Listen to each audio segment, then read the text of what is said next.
few years ago, I worked in special needs ministry in Katy, Texas, and I worked with a group of students that were nonverbal. Some of them were very verbal. And I had walked into a classroom with a couple of boys that were lower functioning on the autism spectrum and could sometimes be a little violent. And the boy, not little, who's bigger than me, the boy didn't know me, and so he got really excited, and he came over and he grabbed my arm, and he was so excited that he dug his fingernails into my arm.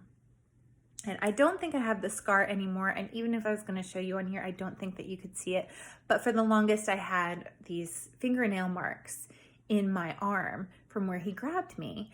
And I quietly lifted his hands and I was like, okay, thank you, yes, okay, and got his hands off me. And he wasn't trying to be aggressive or angry or hostile or anything. He was just excited. And when I walked out of the room, I was holding my arm like this, and I asked, it was only my second week working there too. I asked the director's husband, who was helping out and sitting in the foyer, do you guys have a Band-Aid or something? And they were like, sure, what's wrong? And when I lifted my hand to show them what was wrong with my arm, they saw that there was flesh and blood and it was bad.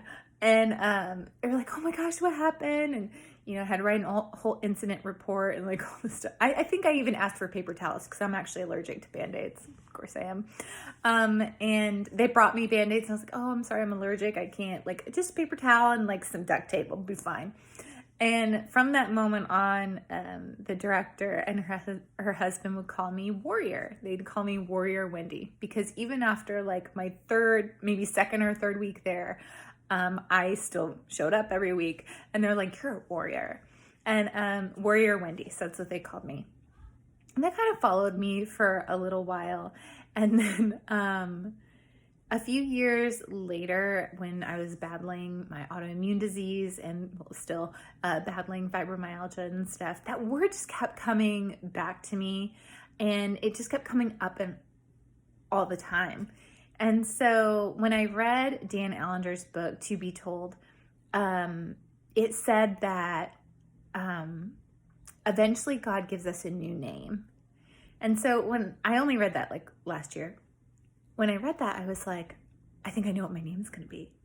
And so I prayed about it, and I asked God, what would my name be? And the word warrior came back to me again. So it was one of those words that just kept coming back to me. And then when I prayed about, okay, is that going to be my name? I was so excited. It just was this visual of the job that we're all going to have jobs in heaven. We're never going to stop working. We're not just going to go lay around and listen to worship music and stuff, but you're going to have a job. And I was like, okay, if I get to the name Warrior, I want to be in God's army. I want to be a warrior in God's army. I want to be a badass, give me a sword and shit like that. So, I don't know if that will ever be my name or be my job, but it was one of those things that I was like, that's my word. That's my name. So my friend Stephanie, my sweet, good friend Stephanie, for my birthday this year, bought me one of these bracelets. And on it, you can't see it because it's backwards, it says Warrior. It's from a company called myintent.org. And it has different words and names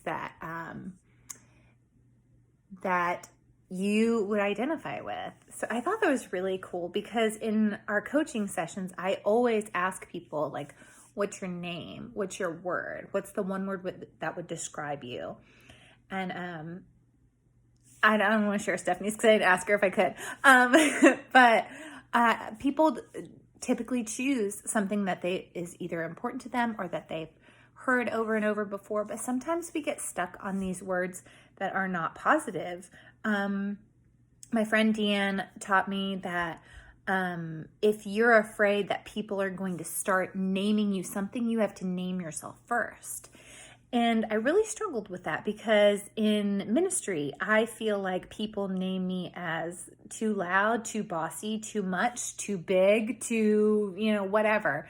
Like, she can't be trusted. She's like a wild card. Just leave her out of it or whatever.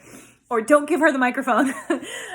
Because like I told Ashley Carroll the other day, hey, my mouth is a box of chocolates. You never know what you're going to get. So having that name first instead of letting somebody else name you is so important. So, warrior, my name, bold, not bossy, bold, fearless. That's another good one. Instead of fearful or, ooh, she's scary. No, she's fearless. So think about that. Think about the names that you are afraid that people are calling you. Redirect it and name yourself. Be out there, name yourself first. I'm not bossy, I'm just bold. I'm not hair in my face. I'm not too much. I'm just a big personality. And that's okay. I'm not crazy. I could be eccentric. I could be weird. I'm cool with being weird. But instead of letting other people name you, be sure to name yourself and pray about what God is going to name you. For a few months, a few years ago, God kept calling me a renegade. I'm cool with that. I think Jesus was a renegade. So there you go. So think about your name. Leave me a comment or message me. Tell me what your name is. Tell me what either the name that you prayed for that you got, or the name that people call you, or the name that your best friend says, this is who you are. Leave me a comment and let me know what your name is. Because mine is Warrior. I wanted another tattoo, of course. And I was going to put it right here. And every time I go to my tattoo place, they're like, your arms are small. So I have to think of small things to put on my small arms. And my friend Miranda is really good at lettering. And even though I've been practicing and trying really hard, I just can't get it. I'm just not that patient, but I try. So I asked her to letter the word warrior for me there. But in the meantime, I have it over here. Look at that. Either warrior or sword. I don't know. What do you guys think? Should I go sword or warrior? Let me know that in the comments. And your name. Don't forget your name.